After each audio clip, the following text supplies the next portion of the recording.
sezonu, bayramlar, dolapların dolması. Her şey var. Klima, halı. Güzel. Gene de dikkat ediyoruz. Ne diyorsunuz? Evet efendim. Masaların arası açık mı? Aralarında Bazı eczaneler dışarıda.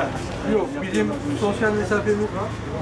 Oradan sosyal mesafe ürünü olarak alıyorsunuz. Reçeteyle yazılan ilaçlar dışında en çok ne tercih ediliyor? Dezenfektan falan mı istiyor insan? Yani o tarz ürünler istiyorlar. vitaminler. Vitamin istiyorlar. daha tatlı.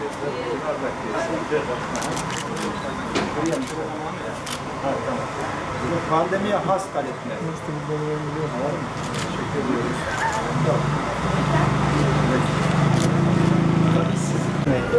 Evet, yani kimse maskesini çıkarmasın. İkramı başka zamanlarda olsun inşallah. Hep beraber bu pandemiye bakalım. Böyle olsun. Nasıl?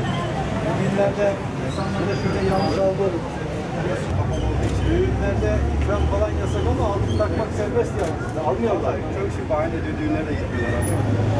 Hasretler dolayı. Yani düğüne gidip ikramdan almayabilirsin ya da düğüne gitmeyebilirsin ama Sağlık Bakanlığımızın ve Birlik Kurulu'nun yapmış olduğu tespitlerde ülkemizde çeşitli nedenlerle yaz dönemindeki hareketlilik, düğünler vesaire gibi birçok nedenlerle virüste ülke genelinde bir artış eğilimi gözleniyor. Bu eğilim ilimizde de aynı şekilde gözleniyor. Ancak çok korkutucu boyutlarda, kontrol edilemez boyutlarda bir durumla karşı karşıya değiliz. Biz vatandaşımızı hem kendilerinin sıkıntı çekmemesi hem maddi olarak daha az zarar görmeleri için bu dönemde tedbirlerin biraz daha sıklaşmasını, biraz daha tedbirler konusunda dikkatli olmaları konusunda kendilerini uyarıyoruz. Ve maalesef eğer tedbirlere uyum konusunda esneklik devam ederse de artık biraz daha fazla müeyyide uygulama yoluna da gitmek durumunda kalacağız. Onun için biz onların sağlığını, tüm insanlarımızın sağlığını düşünüyoruz. Onlar da kendi sağlığını önemserler, diğer insanların sağlığını önemserlerse biz de müeyyide uygulamak zorunda kalmayız.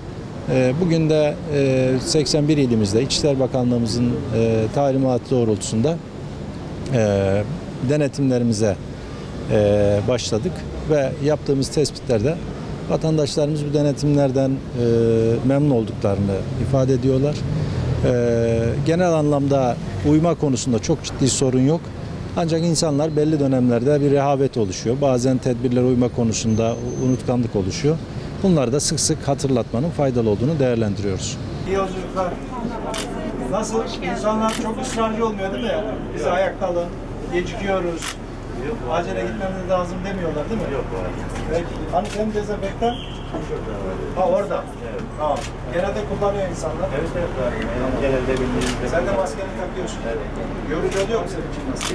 Yani bunlar biraz sıkıntı yaratıyor ama idare ediyoruz. İdare ediyorsun. Sağlığımız için, yolculuğumuz sağlığı Çok önemli. Sizin sağlığınız için, yolcularınızın sağlığı için. İnşallah en kısa sürede bunu atlatacağız ama biraz daha dikkat edeceğiz. Sabır gerekiyor. Yani bir şeye katlanmak biraz zordur. Ayakta yolcu alabilecek yapıda olan bütün otobüslerde evet. Evet. Dolmuşlarda ayakta yolcu alamıyoruz. Ayakta yolcu almak sahibi olmayan otobüslere de ayakta yolcu alamıyoruz. Diğer otobüs ve dolmuşlarda ayakta yolcu alamıyoruz. Metroda da %50. Ama yolunuz açık olsun, sizin yolda fazla